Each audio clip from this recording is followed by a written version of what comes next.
Hi, my name is Nate Rynish. I'm from Wisconsin, and we're here today at the Northeastern Poultry Congress for the 2022 APA Annual. Just want to give a little bit of a spread here what we got in the waterfowl building. This is all the large waterfowl at the APA Annual. Very nice representative of many different breeds, different varieties of all the classes of ducks and geese. I'm just going to talk a little bit about judging today with the waterfowl. Some things that I don't think a lot of people understand, or even new folks and chicken people alike might not really understand about the waterfowl. The first thing, a common question I always get is, why do you not have to take the waterfowl out of the cage? The waterfowl are not required to be taken out of the cage, as are the chickens. When you judge them, it's really easy to be able to stand back and view the body styles of the birds. They're a lot larger, so it's a little bit difficult to handle them like the geese and the ducks, but it really doesn't mean that they shouldn't ever be handled. Although we can view a lot of things from outside the cage on the waterfowl, there are things that we should be looking for that are no different than our chickens. I'm going to just kind of give a little bit of example. I'm going to pull out some of the cayugas here. Common question that's asked too is, how do you handle the waterfowl? How do you catch it? When you're catching your birds, whether it be in the cage or out in your pastures, usually the best way to catch the large waterfowl is around the area where the neck meets the body.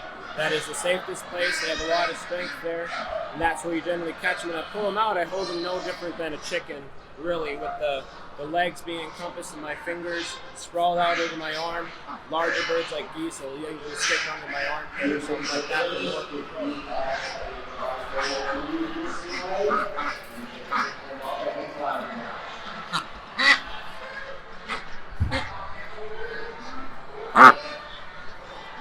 Some breeds probably should be pulled out more so than others. One of them, I think, is a prime example, is the cayugas. You always want to be able to view the color. They should have a very bright and green, beetle green sheen. A sheen that drives through the entirety of the feathers. If you ever pull them out and you extend the wings, a lot of times you end up getting a really dull black coming into the primaries and whatnot. These birds have some pretty excellent color qualities with these cayugas, and you can see how that sheen runs out through the entirety of the body. You can see it when we pull out the wings. Another common misconception I'd say about the waterfowl too is disqualification of stubs.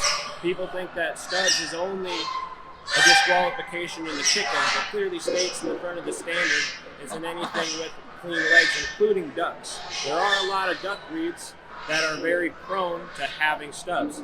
Cayugas are in fact one of them. So you should be able to check that, but also leg colors. You got that in Indies, you have it in cayugas, pretty much everything.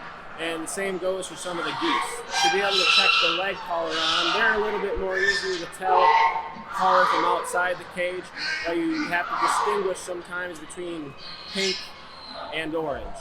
A lot of the geese actually have incorrect leg colors, so you should be able to look at that and try to distinguish whether it's orange or pink. Check your standards so you know per the breed what is actually correct.